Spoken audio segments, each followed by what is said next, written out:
Assalamualaikum warahmatullahi wabarakatuh. Halo, saya Dr. Uli. Apakah Anda pengen supaya otaknya selalu bersih? Nah, kita akan belajar gimana caranya mencuci otak untuk mencegah berbagai macam penyakit. Mungkin Anda saat ini sudah mulai sering merasa cepat pusing atau cepat lupa, kurang fokus, terus tadi apa ya? Saya pengen ngomong apa atau saya lupa naruh barang di mana. Nah, jangan-jangan itu sudah mulai banyak menumpukan kotoran-kotoran. Jadi semakin bertambah usia, apalagi kalau kita punya banyak faktor komorbid atau faktor pemberat, misalkan gula darah sering tinggi, tensi sering tinggi, dan itu bisa mempercepat satu kerusakan di otak, yang kedua banyak sampah-sampah di otak yang tidak bisa dibersihkan dengan benar gitu, dengan baik.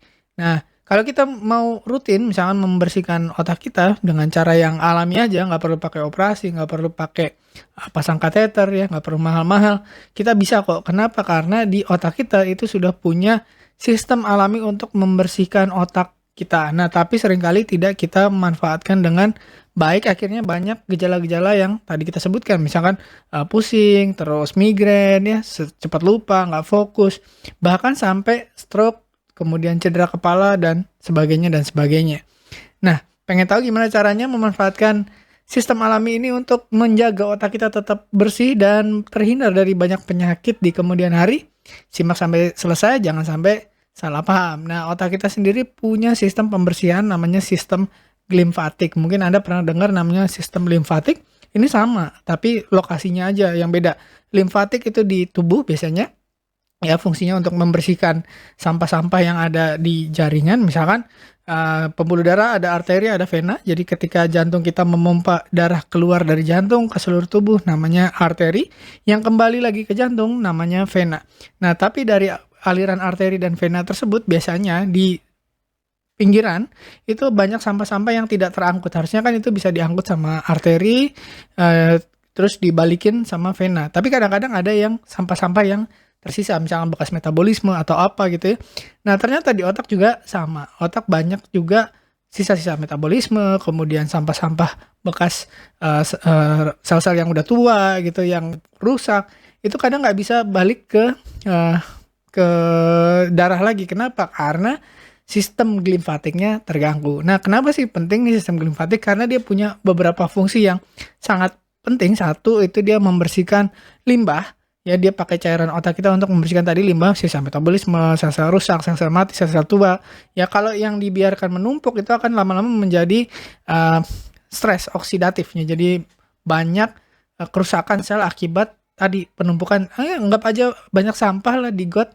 Kalau gotnya penuh sampah pasti banyak penyakitnya gitu. Gampangnya gitulah kira-kira. Nah, selain itu juga si sistem limfatik ini juga mengantarkan nutrisi. Jadi misalkan dari arteri bawa makanan, bawa oksigen. Nah, yang menyampaikan dari arteri sampai ke sel-sel yang ada di otak itu namanya sistem limfatik. Apa aja yang diantarin? Ada gula, ada lemak, ada protein ya, atau asam amino gitu ya. Dan juga neurotransmitter yang sering kita bahas, misalkan dopamin yang bikin kita happy, serotonin yang membuat kita merasa penting, kemudian oksitosin yang membuat kita jatuh cinta, penuh kasih sayang, dan endorfin yang membuat kita merasa nikmat, merasa tidak sakit ya, merasa nyaman. Nah, itu semua dianterin sama sistem limfatik. Jadi kalau terganggu, sudah pasti banyak gangguannya. Nutrisinya kurang, misalkan sering pusing, ya, kemudian mungkin lipidnya kurang, jadi kita agak lambat mikirnya ya, kemudian asam aminonya kurang, jadi neurotransmitternya kurang, jadi kita sering depresi, sering cemas, sering khawatir. Siapa tahu sebenarnya cuman gara-gara masalah otak kita jarang dibersihkan. Yang fungsi ketiga yang penting adalah dia menjaga homeostasis. Homeostasis itu gimana tubuh kita menjaga supaya tetap ke titik keseimbangan. Jadi misalkan ada kerusakan, siapa yang benerin? Sistem homeostasis ini. Jadi kalau ada kelebihan, dikurangin, kurang, dilebihkan. Nah, itu kemampuan namanya homeostasis yang dilakukan salah satunya di otak kita oleh sistem limfatik ini. Nah, kita kan bilang tadi dia membersihkan. Apa aja yang dibersihkan? Satu, sampah-sampah tadi, ya, bekas-bekas metabolisme. Salah satunya adalah beta amyloid. Nah, beta amyloid ini, sampah yang namanya beta amyloid ini sebenarnya adalah turunan dari protein. Nah, kalau dia terlalu banyak numpuk, itu bisa bikin penyakit namanya Alzheimer. Kemudian nanti ada alpha-synuclein, itu terkait dengan Parkinson, kalau dia jarang dibersihin, numpuk jadi Parkinson. Ya, jadi kalau Anda pengen menghindari Alzheimer, ingin menghindari Parkinson, sering-seringlah diurus sistem limfatiknya, dilatih gitu supaya bagus. Kemudian kadang-kadang orang setelah cedera otak itu banyak kerusakan di sel otaknya. Nah, kerusakan di sel otak itu menimbulkan toksin atau kerusakan di sel otak itu banyak yang berubah menjadi racun atau toksin. Kalau itu tidak dibersihkan, jadi misalkan Anda terbentur kepalanya, kemudian cedera otak, kemudian atau stroke gitu, kemudian tidak dibersihkan, yang terjadi adalah toksin-toksin tadi menumpuk menyebabkan kerusakan yang lebih banyak di otak kita.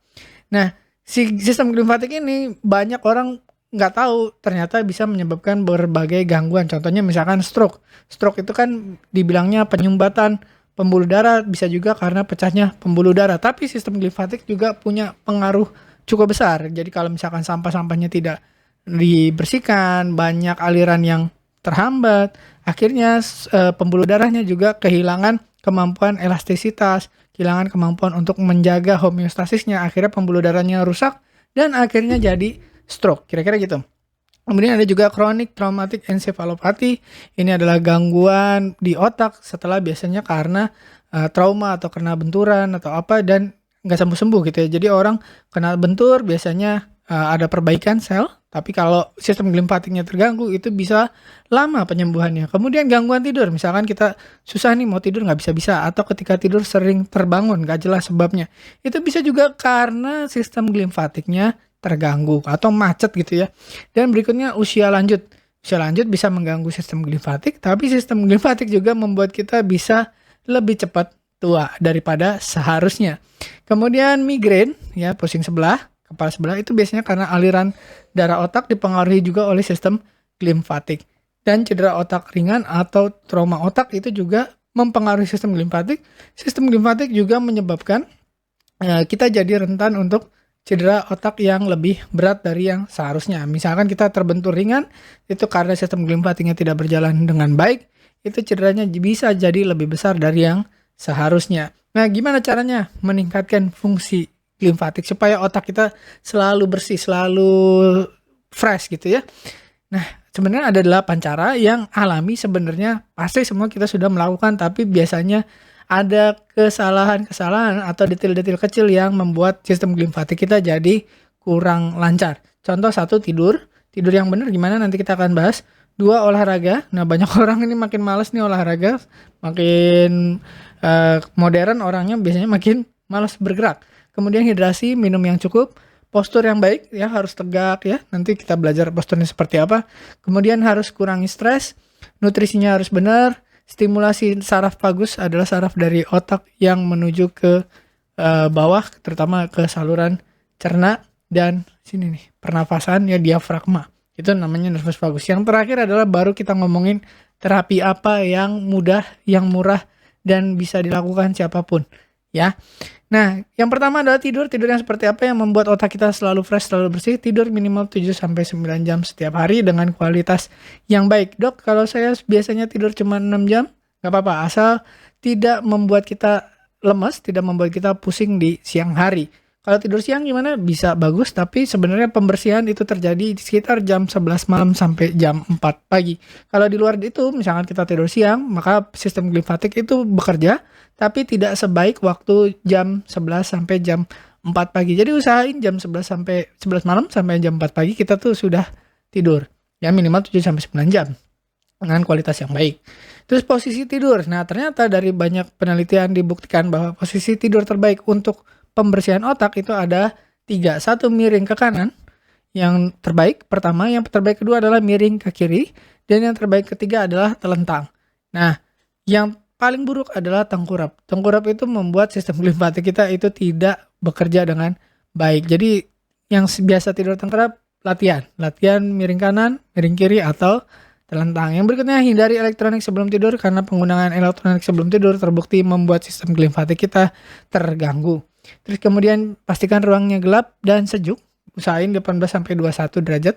Minimal kita nggak kepanasan lah. Kalau tidur nggak sampai kegerahan, sampai kebangun-bangun gitu. Nah, pertimbangkan alat bantu supaya tidur kita jauh lebih nyenyak. Contohnya misalkan selimut yang agak berat ya, selimut yang ada bobotnya.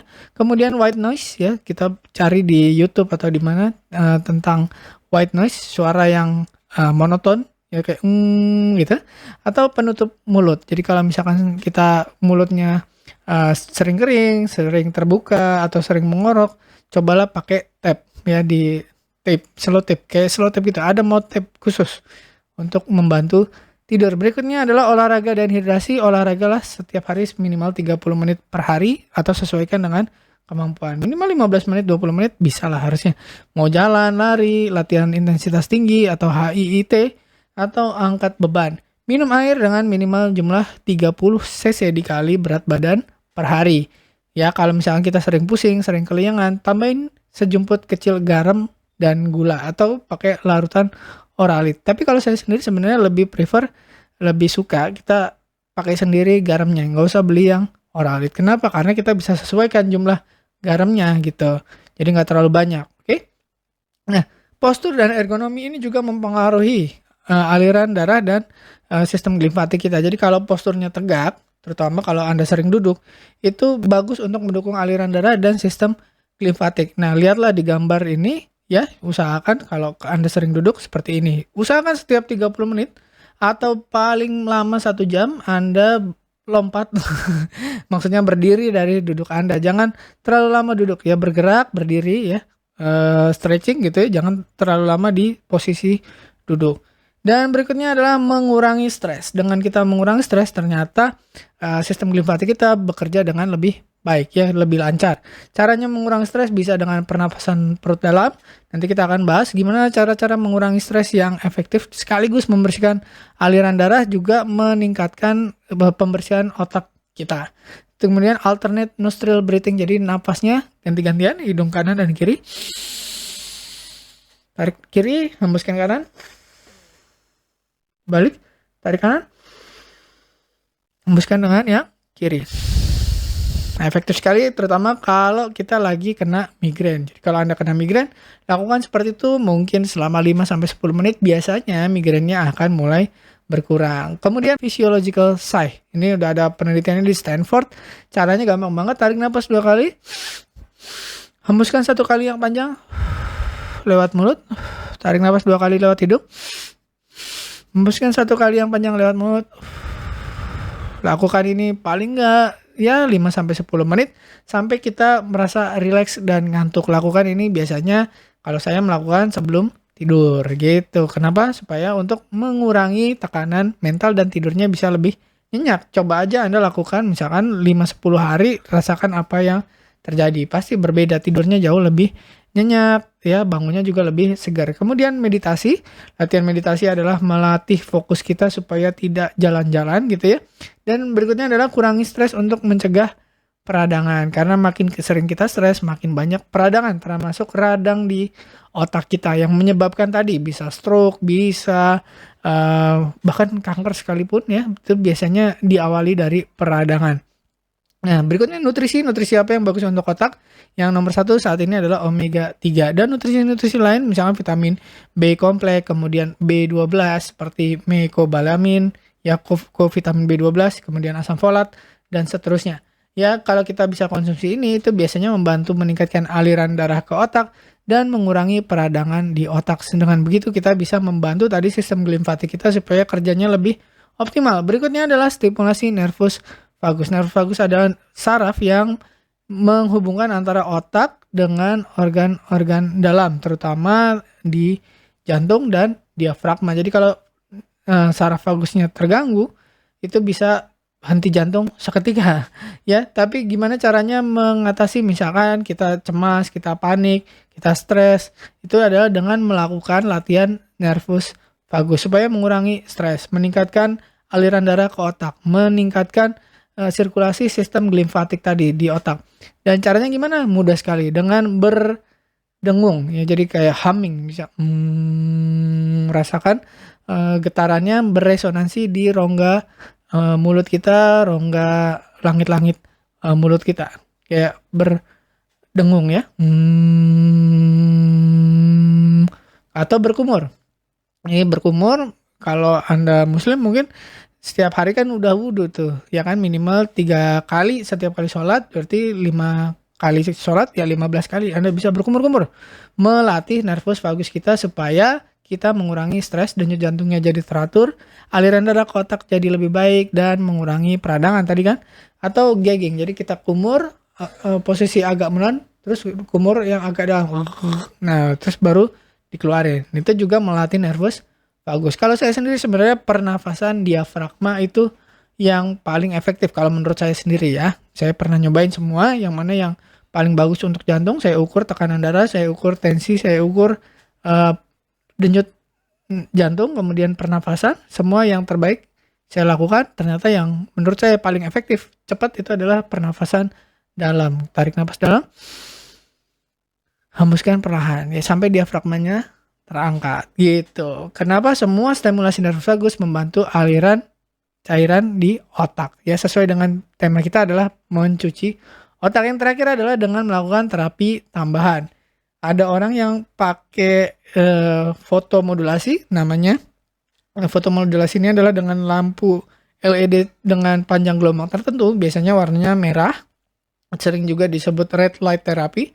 Itu meningkatkan aliran darah superficial. Biasanya kalau di klinik kecantikan atau klinik wellness itu biasanya dipakai ya fotomodulasi LED untuk meningkatkan nanti rasanya anget ya, aliran darahnya mulai naik ke atas. Atau yang lebih murah dan lebih mudah itu adalah dengan puasa intermittent atau puasa yang panjang. Nah, sering saya bahas di video-video saya tentang puasa itu bisa memicu autofagi. Autofagi juga membersihkan sisa seluler, meningkatkan aliran darah, dan meningkatkan sirkulasi di aliran cairan otak atau cerebrospinal fluid atau si sistem limfatik tadi. Dengan begitu kita sering-sering puasa, makin panjang puasanya, durasinya, itu makin tinggi kemampuan otak kita untuk membersihkan dirinya sendiri. Namanya autofagi plus dibantu dengan sirkulasi sistem limfatik. Jadi kalau misalkan Anda puasanya benar, itu akan berasa seperti ada aliran darah yang naik ke otak ketika Anda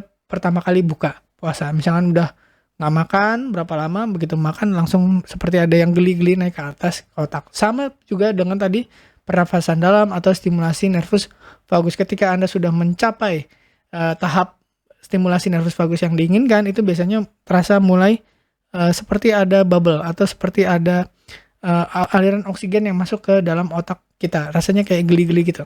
Nah, biasanya kalau yang migrain juga sama ya, dengan tarik nafas bergantian, itu juga bisa meningkatkan oksigenasi ke otak dan meningkatkan aliran cerebrospinal atau sistem limfatik tadi. Nah, kira-kira begitu. Mudah-mudahan bermanfaat. Semoga kita bisa terus menjaga supaya otak kita terus bersih. Ya, kita cuci terus ya, kalau bisa tiap hari diingat-ingat gitu, biar nggak cepat pikun, biar nggak cepat lupa, itu supaya kita tetap fokus ya, supaya kita tetap sharp, tetap tajam ya pikirannya, kemudian nggak cepat kena stroke atau kena penyakit yang Parkinson dan lain-lain. Semoga bermanfaat. Terima kasih sudah menyimak. Saya Dr. Uli. Wassalamualaikum warahmatullahi wabarakatuh. Terima kasih telah menonton hingga selesai. Jangan lupa tulis pendapat Anda di kolom komentar.